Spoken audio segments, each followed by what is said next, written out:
on this edition of the program. Before we get too far away from it, can we please, for the love of all that is holy, have one little memorial of the craziest month in political history? July 2024 revisited with the one and only Cosmic Kevin Ryan. It's all coming up. Hello and welcome everybody to the Politics program for August 9th, 2024. Your old pal Justin Robert Young joining you from Austin, Texas. We're going to start talking to Kevin Ryan here. Let's not even waste time. Here it is. The goal of this episode is to be evergreen, at least to understand one of the most insane months in the history of American politics, and that is July 2024. I will make this brief a statement that currently the world markets are collapsing as we're recording this, and we might be on the brink of World War III. So if by the time that this comes out, we are not referring to that, it is because we will probably get together next month to talk about the new craziest month in the history of American politics next month. For right now, we're going to look in our rearview mirror to July 2024, and the only person that we could do it with is the one, the only, the Cosmic Kevin Ryan. How you doing, buddy? Go, good. So tired, but good, man. Yeah, let's dive through it. Let's try and sort out this crazy month that we're still dealing with. Well, we're out of it now. It felt like a million years, but let's do a little bit of preamble. Okay. And remember that the debate, the earliest debate in presidential history, was June 28th.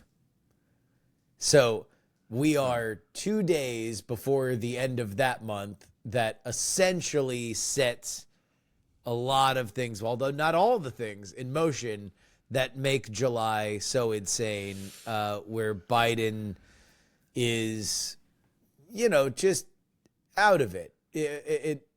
Let's talk a little bit about how society reacted to that. Was there anything that was surprising to you in how people reacted to that debate? I was very surprised. I was very surprised about a lot of the reactions. I think some of them were contrived or even manufactured. It's understandable for the average person to not have seen Biden's deterioration, but it's inexcusable to me that the media would try and claim suddenly. And I know that he had an especially bad performance. I think that's what they were saying. They were saying but they didn't say the presupposition, which was, or the supposition of, he's not doing great. He's been on a downslope for a while. And this is what happens when you try to rev that engine as hot as you can. Sometimes you beat Medicare. Yeah. A lot of mileage on that engine. Oh boy. Yeah. What do we expect from Biden? So let's understand that we did dip underneath that threshold. But if we're just looking at it, let's even remove it from the Republican Democratic perspective, or the idea that this is going to be, or was going to be, a binary decision between two men.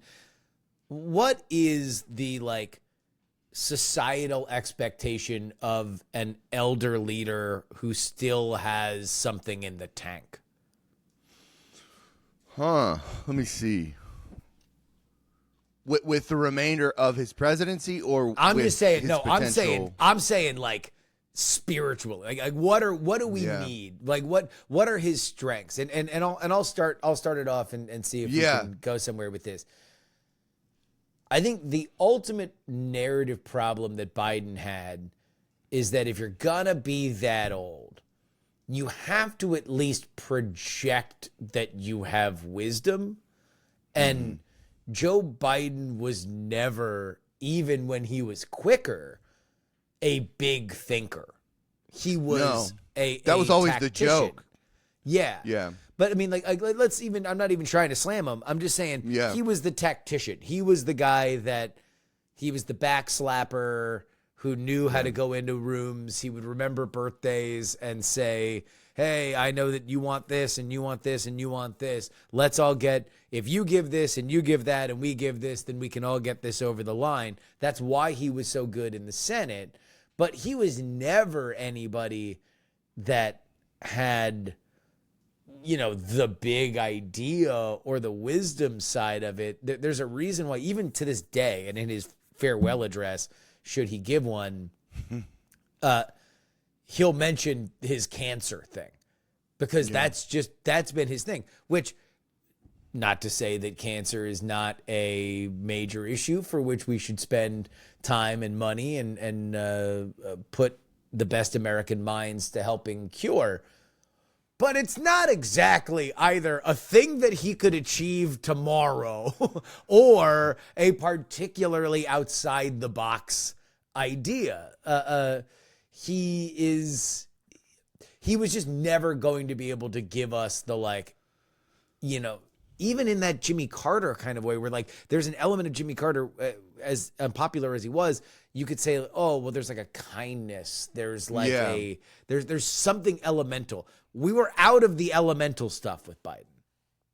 Yeah. And his whole persona as, Scranton Joe is something Jimmy Carter has, but Biden doesn't actually have. I don't know. I mean, do you think he deserves to go up on Mount Rushmore? That was Nancy Pelosi who said to CBS on Sunday that he deserves to be on Mount Rushmore, which is, I just assume that after you end a man's career, you have to just say nice things if you're on the same team. Yeah. But Nancy Pelosi, who, she's the one that slid the envelope, isn't she? Across the table. Or she was instrumental in it. Oh, she orchestrated it. I mean, now I don't think that she does that by herself. I don't think that Nancy Pelosi is sitting in, wherever she lives in D.C., cashing out the day's stock transactions. And underground. Saying, and saying oh, well, I got it. We're going to get Biden out. I think that she was the organizer for a lot of different elements of the party. But I guess we can transition to that, because that was and I don't mean that this month in a conspiratorial way. I think that's just the reality of politics, Well, that's just how it works a lot. No, but here, all right, let's this doesn't happen. Let's also say this, that that we need to separate things from things that happen to things that don't happen. And that's a good distinction. This doesn't. Now, Joe Biden getting pushed out before the primaries, rare, but heard of, right? There was that kind of push with LBJ, but we went the opposite direction with Biden back in the primaries. The Democratic Party bent over backwards to reshape the primaries so it would be more in his favor. They had this entire mess in New Hampshire where they then had to actually run a campaign when they weren't running a campaign to have him be a write-in. So it wasn't embarrassing. So he didn't damage the franchise. The primary goes off. And then all of a sudden you find out that you got damaged goods. You get back from the grocery store and the eggplants have rotted at the bottom of your bag. And now it's well, what do we do? This doesn't happen. It just quite simply doesn't. And it showed that the leadership of the Democratic Party was not the leadership of the Democratic Party. The Joe Biden is nominally the most powerful person in the party. He wasn't, obviously, because he got booted. Yeah. That was I think a startling revelation for a lot of people. I don't know how surprised I was. I was surprised that it took so long, because there was just a nonchalance among the Democrats for so long that I was they're very confident in Biden. And he's we know a lot about his ice cream tastes, and I know he's more complicated than that, but it's it was very softball for a while. It had been like problematic. His campaign, like you said, had been problematic for a while. There is a golden period in this moment as we enter into the second week of July, where, or maybe it's even the first week, where I felt as happy as I've ever felt with political coverage in the last 20 years. Because at the very least, for a brief period of time, everybody agreed on the same facts. Yes. That Joe Biden is damaged. Donald Trump has benefited from that. Trump still had a ceiling. You weren't seeing him necessarily. Trump wasn't getting more popular, but you were seeing Biden decline. And it just felt nostalgic. It just felt like, look, there's always going to be a certain kind of political lean to things, but at least we weren't in these like 1984 silos where nobody wants to admit a negative thing about their side. And man, I already miss it. I already miss it. I already miss it because it's gone now. But we're back in the silos. We'll get to it. We're back in the silos. But wasn't that awesome? Like there was like this, it was great. It just felt like things mattered for a second, and it wasn't just this battle of press releases and narratives. Yeah, I feel the same. I mean, and I hope that more journalists also want that. Most of the journalists that we know and that we talk to and that, you know, they want that regardless of where they are politically. So it's so strange that from a like systemic level, there is this rivalry, or if you want to call it that, or this clash of ideologies that has become more important than telling the truth. So it was nice that people were just like, you know, just reporting it, you know, like tone down the adjectives, get rid of the adverbs. Let's just say this subject did this thing. Well, I do think that partly it was the news cycle that drove it, that you had Democrats that were trying to get a Democrat out of office. And so, there was, so it wasn't completely honest. I don't know. Yeah. But again, it's like, this is something that I don't know if we've ever had a conversation about, but let's take a pause here. What do you think of what do you think about how honest or truthful any one person can be, let alone a system that is designed to do it like journalism? Because as an individual, as anybody, right? Like just in general, like what is objective truth? Like there is the best we can find for it, but I always find, especially when we get into the world of politics, if you're looking for the God mode gospel of exactly what's happening, I think you're always going to be looking for something that's not there.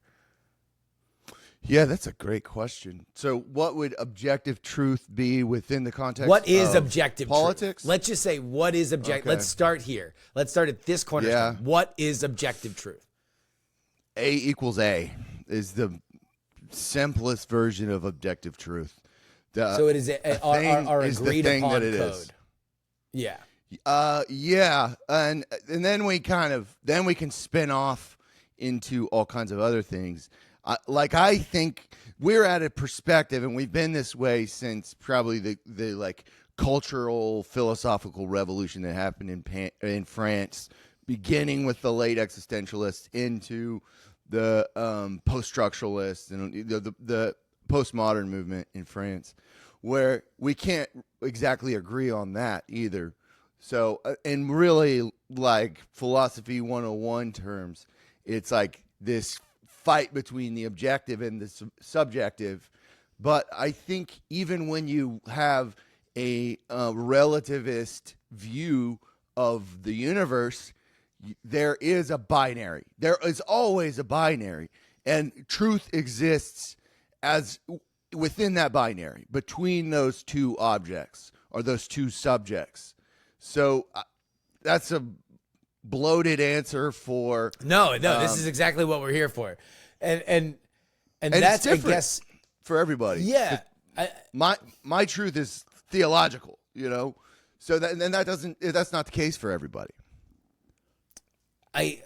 I always, when I was in a more hard reporting role back yonder, before I realized I could bloviate for a living and just continue to muddy the waters as opposed to finding kernels of absolute truth. But the goal for a reporter is, by way of things that you are taught, trying to bring replicatable, hard pieces of information to the masses so they might understand their world a little bit better. And that is easier for news stories like crime, which is largely what I did. So it was like, there was a mugging. Here's what the victim said they lost. Here's what the assailant looks like. Be on the lookout for a guy wearing this coat who is out at this time of night, right? There's a lot of things that are, at the very least, verifiable by multiple people going forward. Now, even then, you get into questions that we had at the time, like, does it help if every time we do a crime report, there is an African-American man wearing a hoodie, right? Does that make things clearer for the audience? Or should you want one or two more pieces of detail so you might be able to differentiate a person who did a thing versus every black dude with a hoodie? Like, there are good, interesting questions around how do you broadcast truth. Where the world of politics comes in is, which I understand as persuasion warfare. Yeah. Like, politics, strip the issues out of it. Like, issues are issues. Issues should exist whether or not there's an election. You should care about the things that you care about, whether or not you have the ability to vote for it. You should be advancing those causes. You should be advancing those issues, no matter whether or not it's a ballot box situation. Campaigns, which is how we're going to define the clash of politics, are about persuasion. And that's where, you know, if you talk about that there's a binary and the truth is somewhere in between, then these two poles are you know, the north and south pole of the earth in a world of persuasion, where the only goal is that somebody agrees with you at the very end. So objective truth is Florida because it's in between the two poles. It is Ecuador. Plug in Florida. It is right there. It is Ecuador. right there in the exactly. I always it is right suspected there. No, I like that. No, I like that metaphor though of the campaign being the battlefield, and I think where we kind of ended up in a really tricky part of the labyrinth, which is that because it exists between these two political poles, it can't be either one. Yeah. So then we start asking, like, what is it? What is that middle terrain? Is it even a political party at that point? And then it's like, is it viable? Can we even use the truth? Although I think there are images or flashes of it on both sides. So, this kind of gets into a thing that I really don't know how to wrestle with communicating, but I do hope one of the baseline levels of any of my political content is that I do want the listener to be empowered that they are in charge of this process. They are not, that they are at the front of it. They are leading the parade, whether or not they believe it or not. They are not behind it, and they are certainly not of it. One of the behaviors that I find to be corrosive is volunteer surrogacy in a campaign. Like, look, if you like somebody, that's fine. If you want to, to change your avatar to the logo for the election, that's fine. You know, that's your front lawn digitally. So put out your yard sign. That is what it is. But when you're hanging on every rapid response tweet and you're retweeting it and you are parroting the same talking points that people are paid to say on television, this is a paid job. You're doing it for free because you believe that this is so important that you need to fall in line. I do feel like that is a very, very important and corrosive subversion to our political system, for which, even when you are falling in line, all you are doing is abdicating your ability to change direction of where these parties are going. If you loudly complain, hey, I like this, but I don't like this, I don't think you should do this, I will be upset if you do X, Y, or Z, then you are affecting the calculus. That's what the persuasion battle is. They want to know whether or not you're going to buy Dr. Pepper. And if you say, I like Dr. Pepper, but I wish it was sold in 1 liters and not 2 liters, then somebody's going to go back to home office and say, what's the feasibility of making this in a 1 liter? Like, this is the way that the persuasion battle goes. And what I found refreshing was, in a world of instability, historic instability like we saw post-debate, boy, did we get a lot of opinions that we normally would not see in hot summer season for a presidential election when we are very hegemonic. Look at BLM. I know we're kind of jumping around, but BLM's repudiation of the Harris nomination. Or that was fascinating to me. This is, and we do need to specify. Okay, yeah. This is Black Lives Matter, the organization, not correct. Black Lives Matter, a spiritual movement that states that Black lives should matter, which is always a very important distinction that you have to make. Because again, in our silos, one means one and another means another. This is your update, brought to you by TakePoliticsSeriously.com. That's where you can support this show. Get not 1, but 2 bonus episodes each and every week. And you get them wherever, whenever, no matter where I am, on the road, covering politics, on the road for some other reason, doesn't matter. You get it in video and audio to you. Head on over there right now. We have some interesting primaries, late primaries that happened this week, and we now have final numbers on. Wesley Bell beat Cori Bush, that is the Squad's Cori Bush, around $9 million spent from AIPAC to defeat Bush. Of course, that is one of the biggest Israel lobby organizations. Bush was very mad about this, said that she was going to tear AIPAC's kingdom down.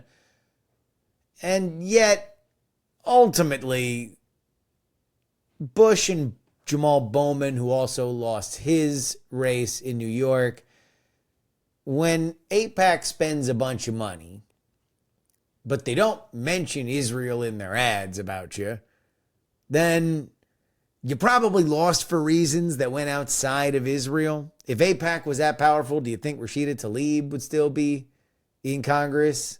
We have an Ilhan Omar primary coming up. That'll be a very interesting test in Minnesota. But this got a lot of attention, obviously, on the progressive side of the aisle. It's something that was very, very focused on. And yet, ultimately, I think for all of the Sturm und Drang about issues that people are very, very passionate about, oftentimes people lose for more boring reasons. Cori Bush had scandals about hiring her husband with campaign funds. According to the reporting in Missouri, she was not great with constituent relations, and phone calls and emails would often go unanswered. Sometimes there's a sinister element. Other times it's just easy to pour kerosene on a fire that's already burning. We also have a final matchup here in Michigan For Senate, Alyssa Slotkin easily winning her Democratic primary over Hill Harper, and Mike Rogers similarly strolling to victory over Justin Amash and Sherry O'Donnell. Justin Amash, of course, former Republican House member, managed 15.7%. Mike Rogers around 63%. And this kind of brings us back to something that really has absolutely changed since Joe Biden dropped off the ticket and Kamala Harris was elevated to it. And that is a lot of seats that people were worried about losing. Michigan is one of them, Nevada, Arizona. In the depths of despair for Biden, you started talking about states like New Jersey and New Mexico that already added to a lost seat in West Virginia with Jim Justice and his dump truck dog. Ohio, which is going to be a real slog with Sherrod Brown going up against Bernie Moreno. Sherrod Brown doing his level best to run away from the top of this ticket. And then, of course, you have what is happening in Montana with John Tester and Tim Sheehy. But Michigan is one that I would expect the Democrats have good feelings about right now. The polling is looking better in Michigan for Kamala Harris. And Alyssa Slotkin is somebody that is strong. She's not an incumbent. A lot of the rest of these Democrats that are up for election in those swing states are incumbents. But the goal here for the Democratic Party is not to gain. They're not going to gain. To gain, Colin Allred would have to beat Ted Cruz. To gain, Rick Scott would have to lose in Florida. The goal is survival. The goal is to minimize whatever majority that the Republicans are going to have in the Senate, because they are likely going to have a majority unless things get very dire on the Republican side. And I expect that that will probably not happen. Here's a surprising story. In early 2024, the number of abortions in the United States surpassed pre-Roe versus Wade levels, driven by increased access to telehealth. This, according to a report by the Society of Family Planning. The report noted that 20% of all abortions in the first quarter of 2024 were telehealth-based, amounting to about 19,700 per month. In January, monthly abortions exceeded 100,000 for the first time since tracking began in April 2022. The states with the highest numbers included California, New York, Illinois, Florida, and New Jersey. Despite restrictive abortion laws in 14 states, 65,000 people in states with telehealth restrictions or abortion bans accessed medicated abortions via telehealth shield laws. This is where you get into a lot of conversation about mifepristone, the abortion pill that has been at the center of some controversy post the Dobbs decision, which overturned Roe versus Wade. I'm going to leave those stats there and let everybody else do what you will with them. Because I don't know what to make of it politically. And I just know I was surprised to read it. So I bring it to you. So you might be surprised as well. Finally, Sabato's crystal ball has shifted its ratings for 3 states in favor of the Democrats. This is the first time that this has happened since Joe Biden left the ticket. This, of course, reflects Vice President Kamala Harris's surge in the polls from former President Trump. Minnesota and New Hampshire moved from leans Democratic to likely Democratic. And Georgia shifted from leans Republican to toss-up. Harris has performed better than President Biden, who, of course, dropped out of the race. In Minnesota, recent polls showed Harris leading by a significant margin, bolstered by her running mate, Governor Tim Walz. New Hampshire has showed similar polling trends favoring Harris, and in Georgia, Harris's improved numbers and internal GOP conflicts have made the state more competitive. Of course, Trump decided to take an active broadside against Brian Kemp over the weekend.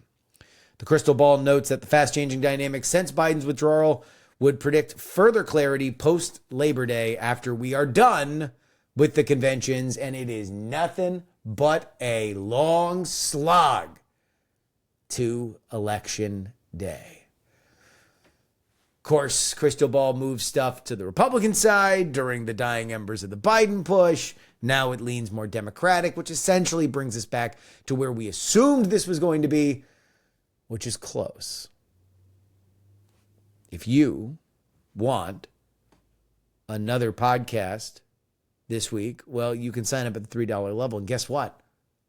They'll be 2 for 1 because you get 2 bonus episodes each and every week. That is the deal. The deal I have for you is you buy me a cup of coffee once a week and I give you 2 bonus episodes, sometimes up to 2 hours worth of content that you wouldn't get otherwise. And in this news cycle, there's a lot going on. All right? A lot's happening. In fact, when you're listening to this, I'm in Vegas. And I don't know how much time I'm going to spend in my hotel room because I'm helping out my boy, Darren, at the DEF CON convention.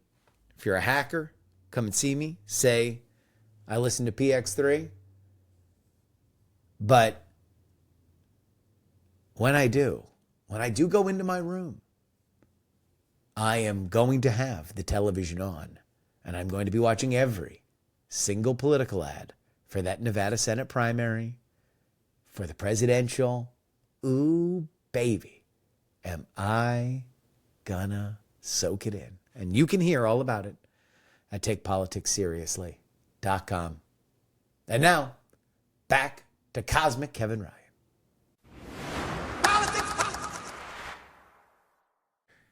Dude, this is like, I would also want to explain this shorthand that you gave me that I love and I use all the time now, which is the quad. Yes. Have you talked about the quad? Oh, on the yeah. podcast? Yeah. Well, this, Okay. I mean, I'll tell you what, it actually brings us to our next story, because while the Biden catastrophe during the debate starts to lead to this will they, won't they? There's a lot of people that are mad, but maybe the polls will rebound. The fundraising's good.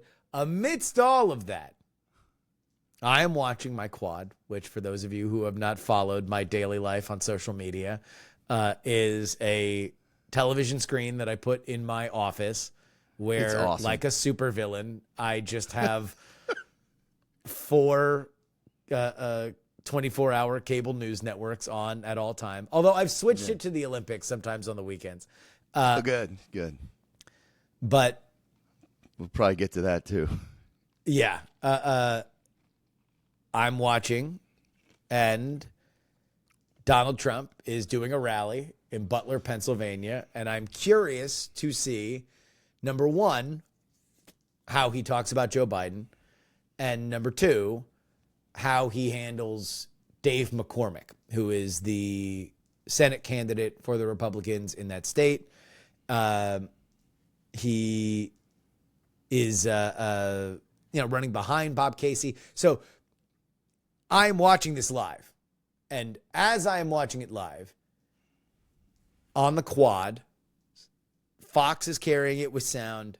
CNN is carrying it with sound. This is a Saturday afternoon. MSNBC still has their programming, but they have it in a box down at the bottom right-hand corner. And I have sound up, which I don't normally do because I was doing some menial dumb stuff. And I hear the former president of the United States very narrowly escape death in an assassination attempt. So you heard the shots live? I heard the shots live. Wow. Yeah.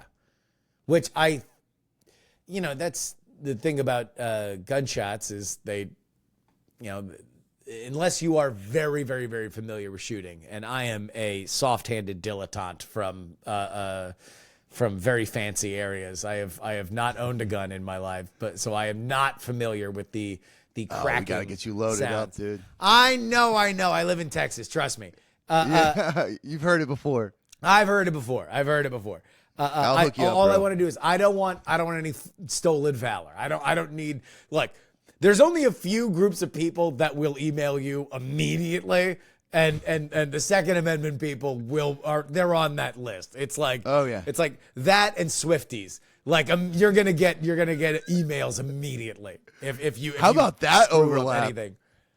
There's gotta be, right, especially from like from the early country era. There's definitely got to be 2A Swifties.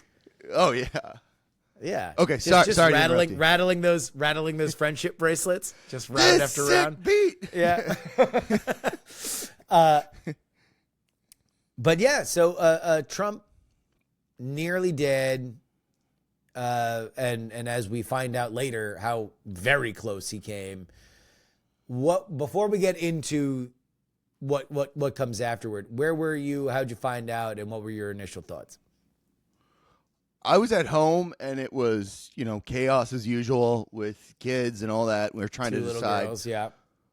2 little girls trying to decide what to do with the afternoon, and it was like, this is like the phone version of the quad, which was I got a text from my aunt and uncle. Actually, it wasn't from a fellow journalist, and it just said Trump shot, and they were listening to while they were driving. They were listening to the rally, and they didn't know, so they didn't have any visual of what was going on, and then the snowball effect happened where it was like ding, ding, ding, ding, ding, ding, ding.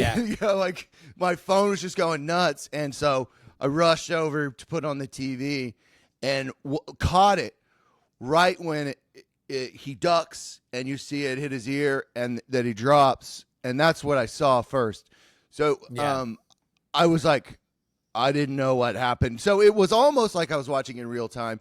And when I saw him jump up and then put his fist in the air, like it's like Tucker said it at the RNC, like everything changed after that moment when when we knew he was alive, and then he said fight 3 times. That was like that was the crossroads, I think, in like years of division, and that was like the crossroads. That's where things went firmly went left and right. And that was like, I just remember being just devastated, but also like feeling very, and to be clear, if that had happened to Biden, I would have gone through the same series of emotions. This was not to me a political issue insofar as like, these are different guys. It was like, I can't believe this would happen in America, which is a ridiculous thing to say when you like examine the 60s. Yeah. But it's still like something that and a lot of especially people on the right we're saying this is going to happen. They're going to shoot him. They're going to get him eventually. And I listened to that, but I was like, I don't know. This is 2024. I don't know if that can happen anymore. But it did. And we're going to get to the other side of this, but the general concept that Joe Biden would be thrown out and that Donald Trump would be assassinated were things that I exclusively heard on the right leading into this month. 2 things that wound up becoming true. I don't particularly know how much I want to assign credit to anybody for that. No. But I do know that it's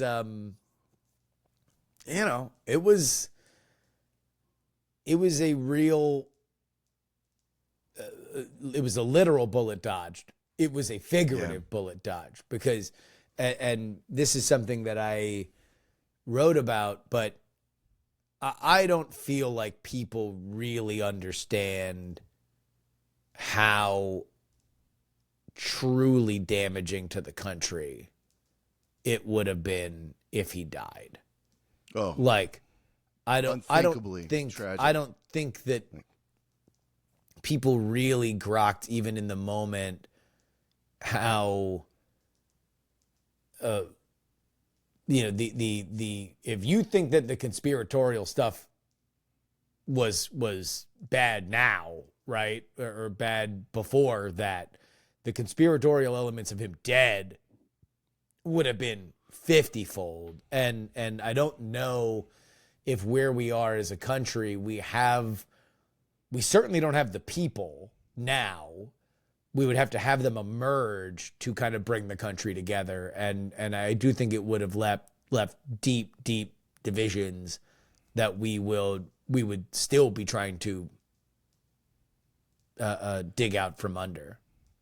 Without a doubt. Yeah, without a doubt. And what I heard from the right, and I'm hearing a lot too, is just that it would have led to secession rather. And I don't know about that, but it's like it would have been. You're right that it would have been catastrophic. It would have been. It's unthinkable. That's the Tucker Carlson. That's part of his point that like if also to overlay that if he had died, we would have gone this way. But we went this way. And you were at the RNC. Yeah. It would have been a very different RNC for starters. Oh yeah. I mean, it would have been a funeral, literally. No beach balls. No, yeah. And so I don't know. I've talked on other shows. I do think that it should be mentioned that there emerged two things on the left. One that I found incredibly sad, and another that I think is very interesting and we should keep an eye on going forward. Number one, it was a birthing point for a mainstreamed element of a blue anon conspiracy theory, distinctly liberal tinged conspiracy theory, which had already been very animated by the debate of people that believe that the debate was sandbagged in some level, or CNN had rigged it so Joe Biden would be bad or would look worse than he was. And then you have this idea of, okay, well, Trump is clipped, but he doesn't die and he doesn't go to the hospital, like blah, blah, blah, right? Now, I'm going to say the exact same thing that I've said about right-leaning the conspiracy theories, or that level of like QAnon level of conspiracy theories. I don't think that this is a majority of people. I don't think that they have a particularly strong hold on the large coalition that we understand as our American left-right dynamics. But it was more animated in the places where people talk about this kind of stuff than otherwise. One of the dudes who was on this show, Dimitri Melhorn, who at the time was a political director for Reid Hoffman's money at LinkedIn. So that we're talking about hundreds of millions of dollars that have gone toward Democratic causes in this cycle alone. He sent an email to me and other journalists saying, we need to be talking about the fact that this might be an authoritarian strongman tactic to build his own mythology. So this existed in places on levels that I do feel is notable. I don't know if it was widespread. What I do think is more widespread, and it did very much sadden me, was a passive outgassing of people who are very, very, very angry about Donald Trump, that they wished this would have come to an end by way of the assassin's bullet. And that is something that is a dark, dark thought that I think people adrenaline through, because politics is about adrenaline. It's don't think so much, just get to the end. Let's go forward. It's very blinders on if you are like a true believer. And all I would hope is that the further we get away from that, if that was something that you thought, just give it another think, because that's a truly, truly dark thought to wish a man's head exploded on international television. Yeah, that one. We shouldn't really wish that on anybody, and I kind of am on the other side where I'm anti-capital punishment. So I think Yeah. even the guys who are just the most heinous people alive don't deserve to be killed. Yeah. So I certainly don't think that a political candidate would ever deserve that. Just like that's an objective statement, regardless of their politics, regardless of who I think they are, except for Hitler. He probably. So there's one. We've got There we one. go. We've Yeah. got one. Yeah. I think we can agree on that. That would have made history a little better. With regard to your first point, I think one of the clips that was floating around was this bit by Paul Mooney, where he talks about very succinctly about how you can tell when it's a conspiracy and when it's the true, when people truly don't know. He said when it's truly a conspiracy, there are too many stories. There are too many theories moving around, and there's nobody saying this is the truth of it. And there's a lot of questioning of the truth. Whereas when it's an authentic situation where something happened for those reasons, I'm thinking specifically about assassination attempts and assassinations, when it's it's also muddled. And then I think, so that's where I don't necessarily blame us normies, or certainly not the people involved in the lower levels of the campaigns, where it is like a left-right tag football game. Yeah. I see that as there's some mischief a little bit above our head. The capital P people, whereas we're the lowercase p people. Yeah. Let's talk about something funky was going on. Let's talk something about was off. Yeah, let's talk about the shooter. Yeah. Weird stuff. Yeah. It's found that he was in a BlackRock ad 2 years before, which at that point I was come on. I was and that was around the time that I think this happened in July too, that the son of George Soros got engaged to Huma Abedin, Hillary Clinton's famous second in command, the wife of Anthony Weiner, ex-wife now of Anthony Weiner. And I'm like, is there an actual physical tunnel that got connected to Alex Jones's brain? Is it just like Toontown, where these things are just kind of coming into the corporeal world? And then the CrowdStrike thing that happened, the same CrowdStrike from the Ukraine thing, from the Ukraine call, oh my God! It just starts raining gay frogs. It is. It's gonna be it's like Magnolia, but with gay frogs. Yeah, no, that was obviously a coincidence, but wow. That's hard. That's a hard one to be like, oh, that's a really weird coincidence. Here's the only things that we're gonna kind of truncate this conversation because so much happened in July to things that happened in July and our initial impressions on it. I'll say this about the follow-up to the assassination and the investigation to it.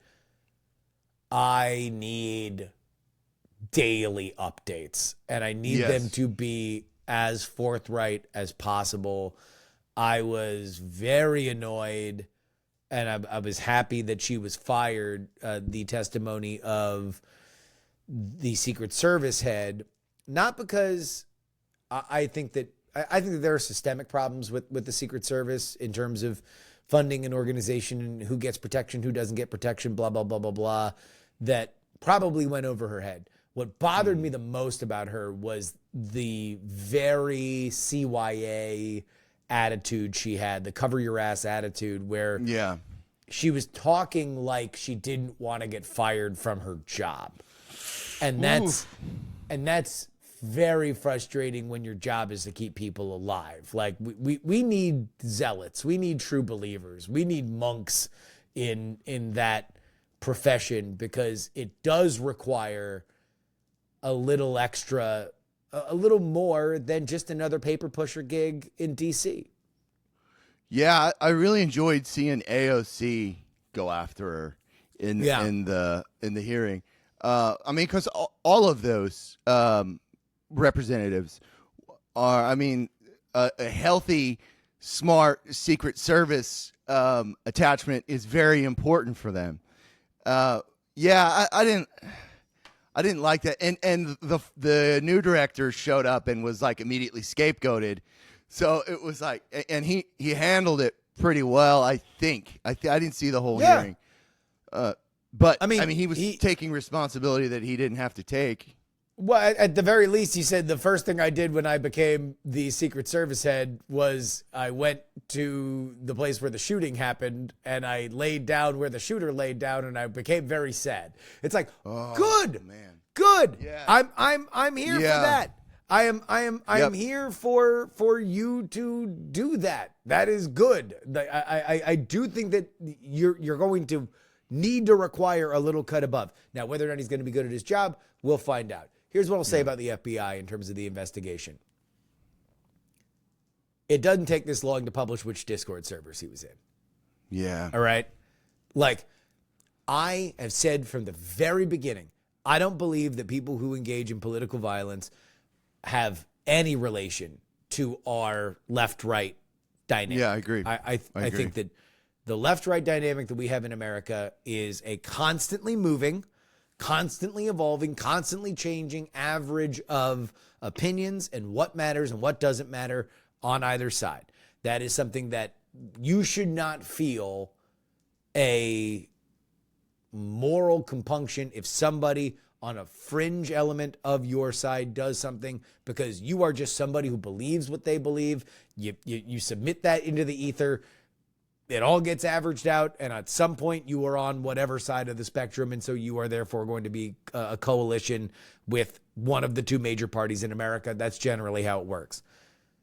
So I don't believe, number one, everyone's like, oh, we're going to find the motive. I think we knew the motive. He wanted to blow Donald Trump's head off. So I think we know the motive.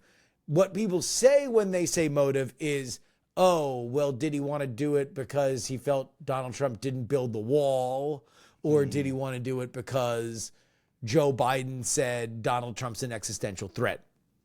I don't think any of these things particularly matter toward border policy or the tone of Joe Biden's campaign per se.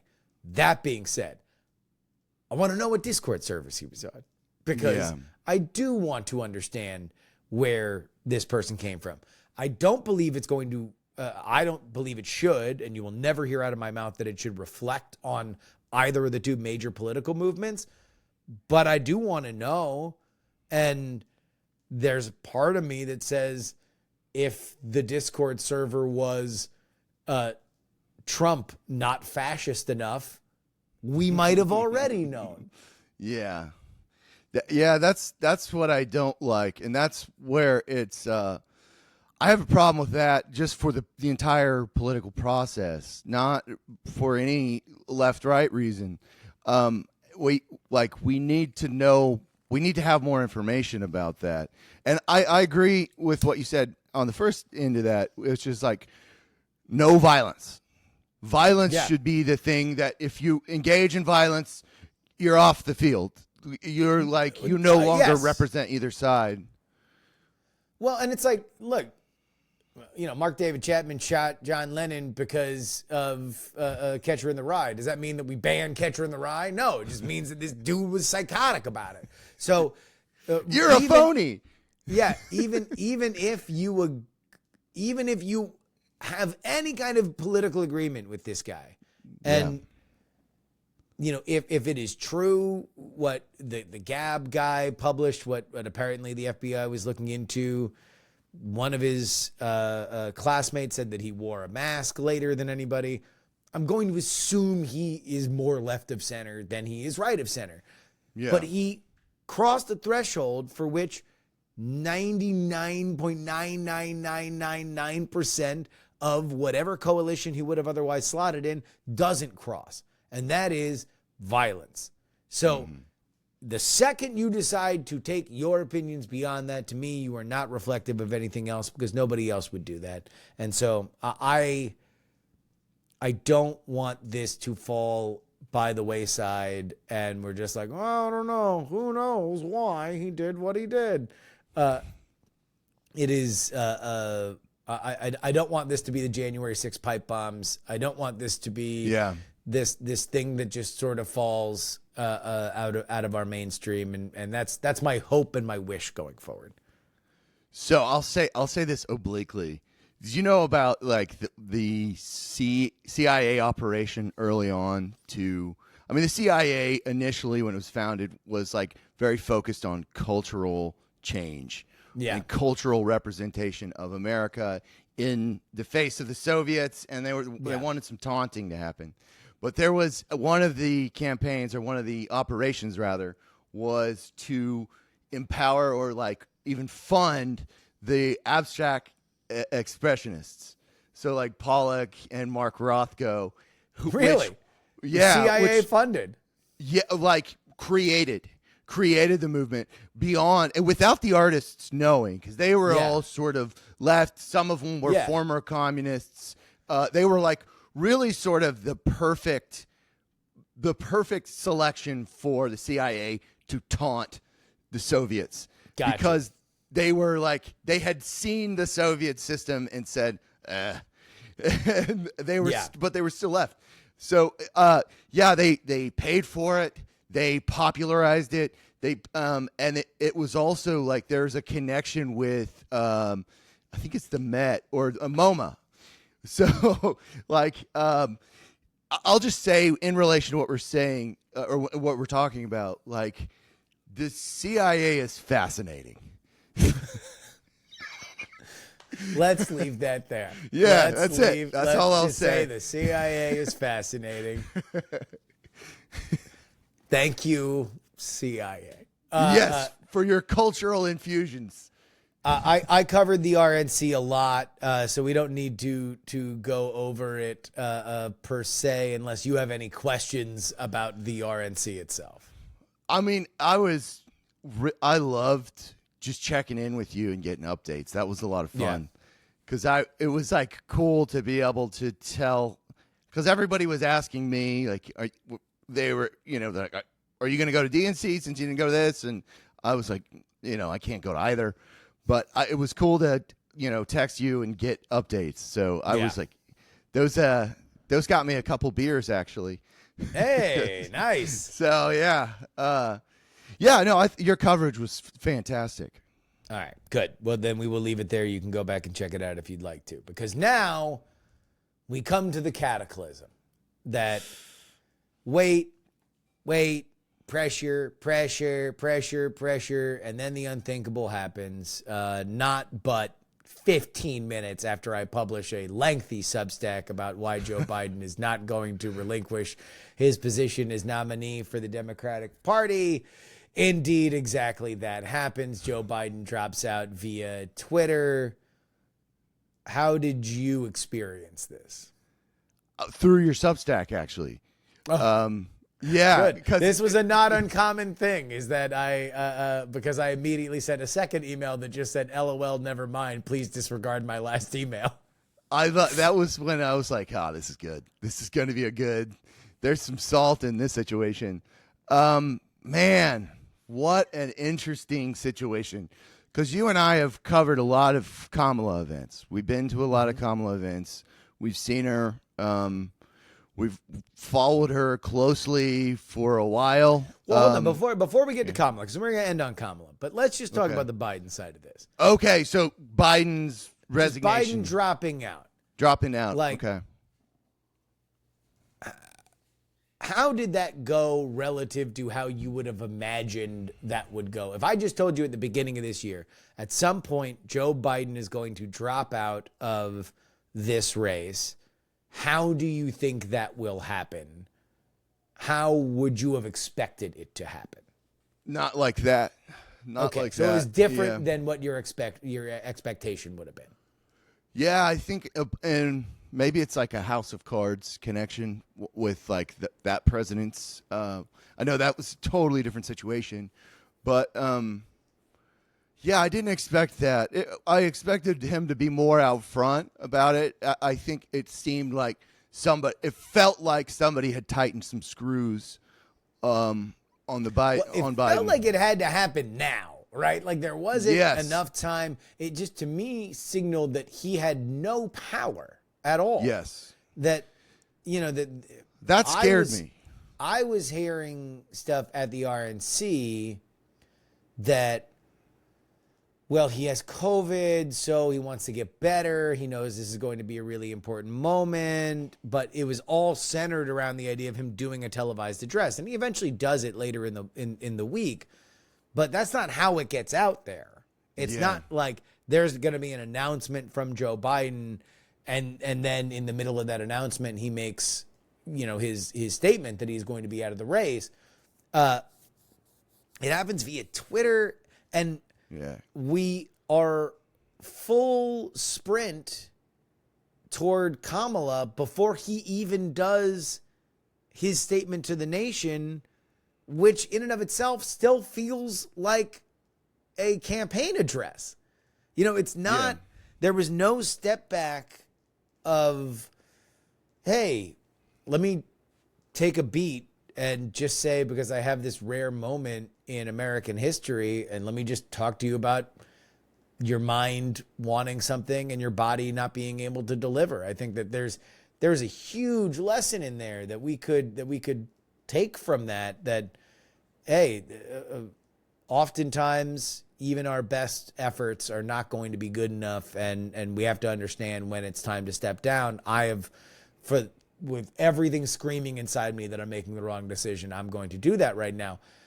It wasn't that. It was just kind of like, it was like one part a farewell address of how good of a job he'd done, one part a campaign thing that, hey, by the way, let's remember there's an election coming up. Like, it was just so weird. The whole thing, it just didn't feel. Bye, LOL.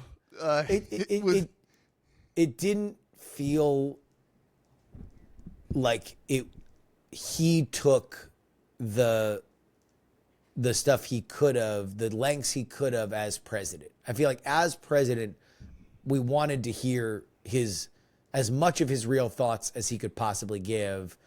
And, we got kind of the same stuff that had been falling out of his head before, which makes me wonder, like, oh, is this just him? He just wakes up, you turn the crank on his back, and this is just what falls out, public, private. Like, I don't know, maybe there's a few more F-bombs, but otherwise this is just what happens with him all the time. There's no capacity for a big, this is my speech of speeches, because he allegedly didn't want to do it earlier because he didn't want to botch it. And I don't think that there's a single memorable line in his farewell address. Yeah, no, it was extremely unpresidential at a time when we needed that. I don't know. It was a tactic. And what also happened, and I know I'm rushing ahead here, the strange handoff to. I think we're here in the conversation. So yes, no, because I agree. Okay. It was this.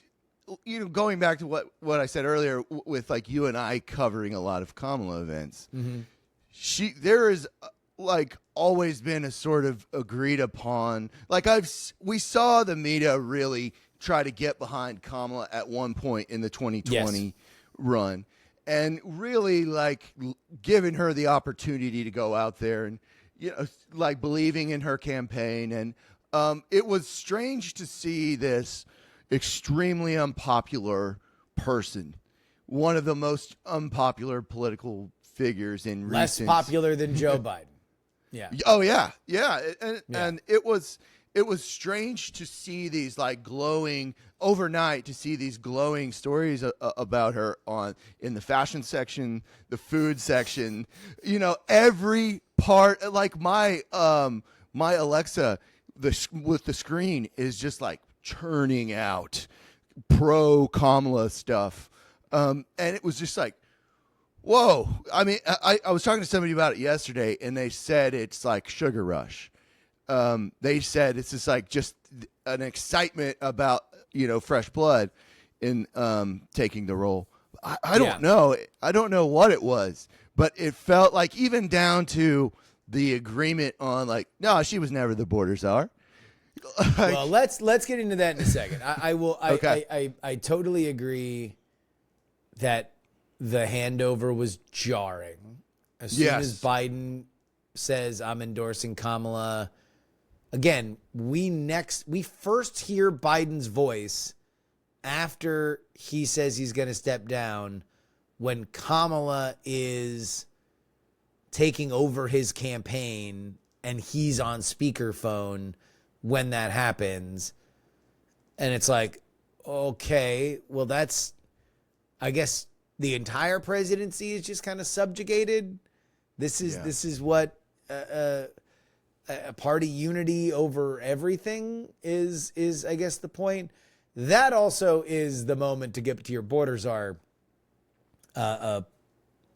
critique, is when we went harder into the silos than we had even been before. We went this beautiful like 2 weeks where, again, no one's ever going to agree or disagree on everything at the same time, but at least there was like a common set of facts that everybody could talk. It's like, okay, well, Biden's weak, and even if it's Biden's weak and he's going to come back, Biden's weak and he is going to damage the Democratic Party, Biden's weak and Trump's going to win. Whatever came after the end, at least we could all agree on one thing.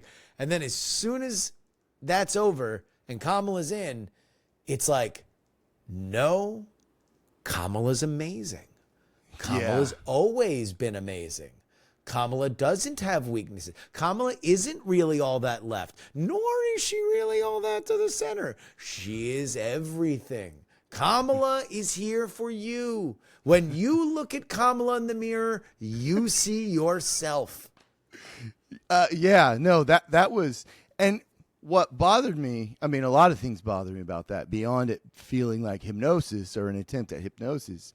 But there's a way, like, for instance, with the border czar situation, there's a way to report that honestly. And let's explain. There are no czars in American government. Yeah. The term czar is given colloquially when you are given responsibility for something that is generally could be in your purview, but you're being directed to do it. It wasn't an official title. No, the vice president doesn't.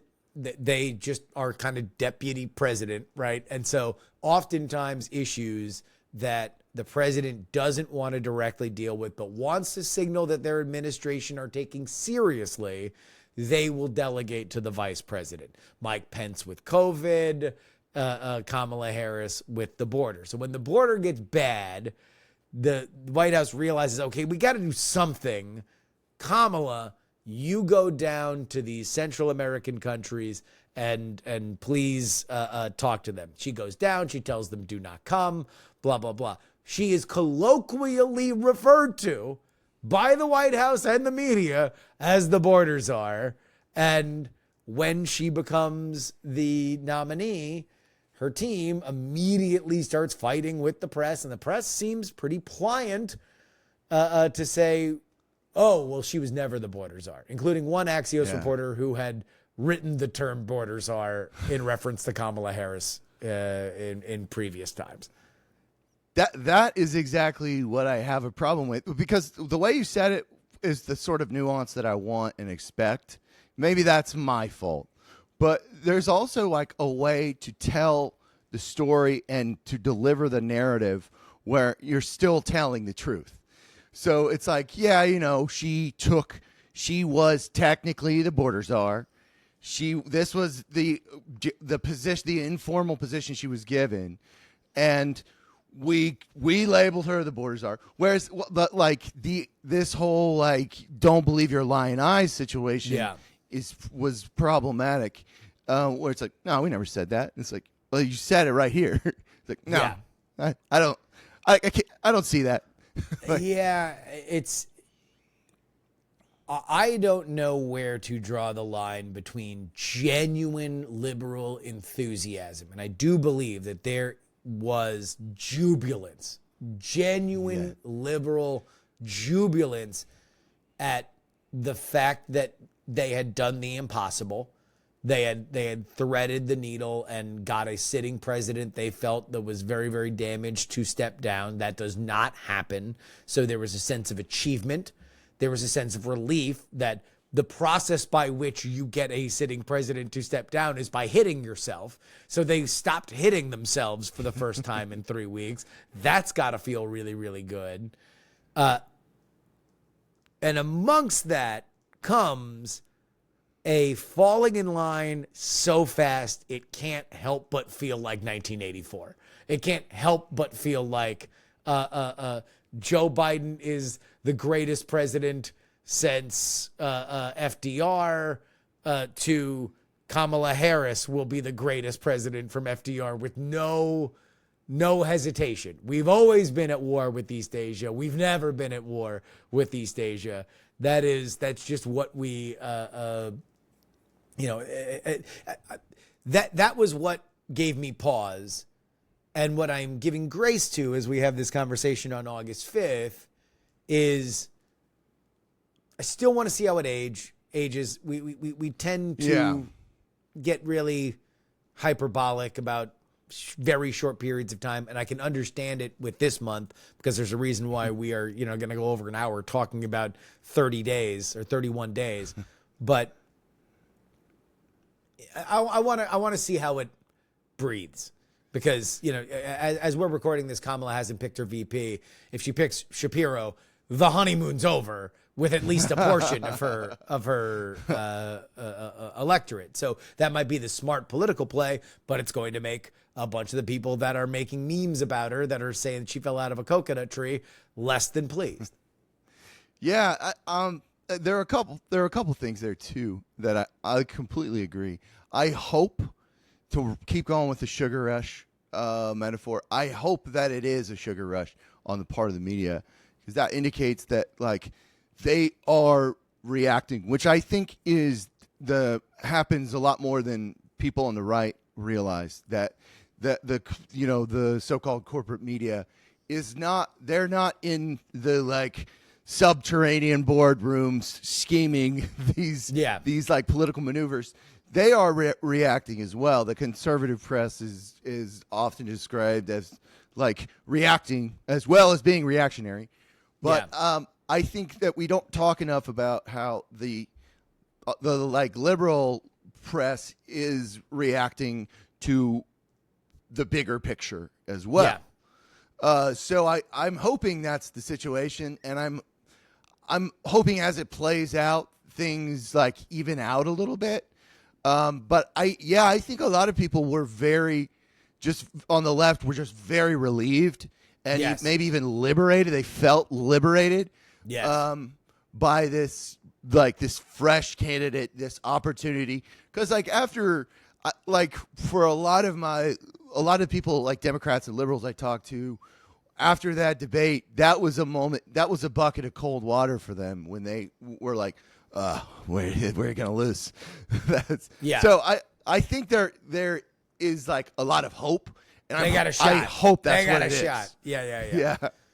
Absolutely. I believe that's what it is. I hope that's what it is. And I think that, look, we're barreling down on Labor Day by any metric, even by the old ways that we looked at politics. Labor Day to November 5th is when it gets real. That's when people start paying attention on a higher level. I don't know how many people are not paying attention after that month. When you layer that many different news stories on, I think we've woken all the babies around America that we're going to pay attention to this election. And I think you're seeing it in terms of the evaporation of third parties. Now the question then becomes, does something else change? And, as we are recording this right now, like I mentioned, we still have not gotten Kamala's VP selection. That happens tomorrow from when we are recording. It will already happen, have happened as you're listening. We got a debate. We may or may not have a debate. Potentially. And we have a lot of economic instability that's happened this morning right before we recorded. And Iran is going to attack Israel, and we don't know exactly where that's going to lead. So Yeah. we'll see. We'll see. Maybe August will leave July in the dust, but I'm very glad that we got a chance to time capsule what has to be, in my lifetime, the most insane month in politics.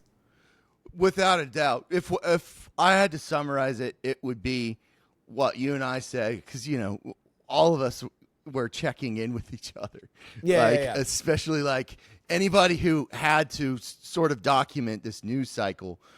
And when you and I checked in on each other multiple times throughout the month, it was like this quad. The quad is never ending, and the past month has lasted 25 years. That's what it felt like. That's like how I will describe this month to my children in the future. And I don't think that I actually put the definition on the quad. The quad is when all four networks, MSNBC, CNN, Fox News, and BBC, are all showing the exact same thing. So, like, for example, this morning, we had all three American broadcast networks that were showing the Dow ticker just melt in real time. But BBC, no. So it's not a quad. Yeah. BBC, it has to break through to the Brits for it to be it's not considered breaking a news. quad. Because Fox, everything is breaking news on Fox. Well, so it's not just they breaking all have their news. own. Yeah, on MSNBC, Project 2025 has been breaking news since I set up the television. For Fox, it's Kamala Harris is being mean to staffers. For CNN, it's something else. It's Jim Acosta's hairspray. But there are all sorts of different stuff. The BBC's always the laggard. The quad is when a story matters because it is on all four networks. The one thing that truth. matters is Kevin Ryan. Thank you so much for joining us, buddy. Where can people find your work? Twitter. I post a lot of stuff on my Twitter, _Kevin_Ryan, or kevinryan.us. I got my Western thing. My Wednesday Western is my most reliable piece out lately. So that's fun, and it's kind of a break from politics if anybody's looking for that. Hell yeah. Kevin, thank you so much, buddy. It's always good to be here, brother.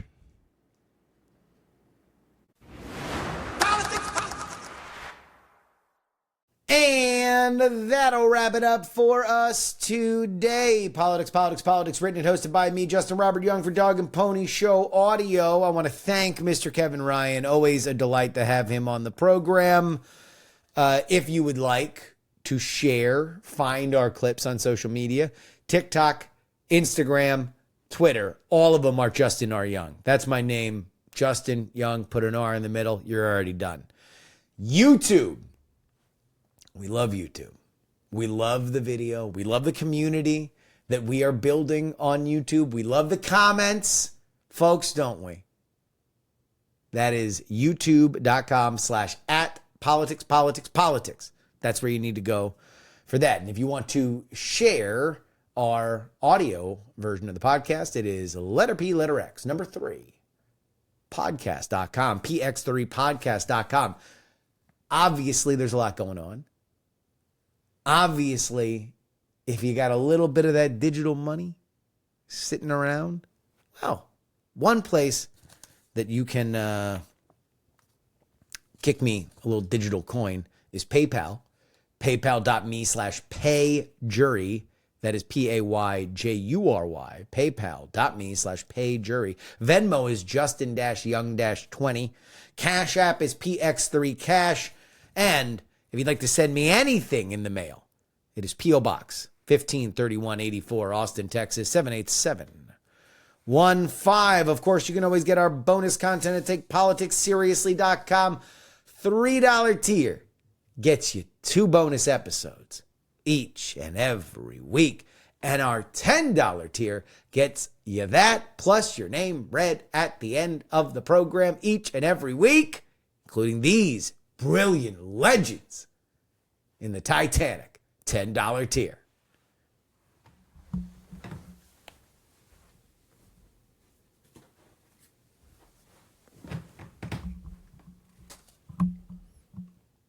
including CP, David Potts, Nicholas Whiskey Wolf, Sparky from Stevens, Florida, Will Porta, SingleTreeTravel.com, Fat Tony's BJ's from New York, Devon the CFP, Gloria, Gray Zone, Peepaw, J, Sugar Brady, Marcus with a Q, DP4 Bongo, Sam, John, Niemeister, Edwin, J, and Vote Gloria Young for King of the New World Order, Edison, Jeremy, a dog named Checker, Sarah Jeannie, Matthew, Dr. G, Neil, His Nerdiness Charles, Audrey Stoll Adler Spot, Darren, Idris Arslanian, Bluefront and the Lenina, Berkeley Stephen, Chad, Zombie Doc, Matt, Chill, Adam, Chief Andy, Robert Casey, Paul, Dustin, Brad, D Laser, Nick, Just Another Pilot, Middle Age Mike, Utah Jimmy Montana, The Jen, Alo, D Really, Craig, and Andrew.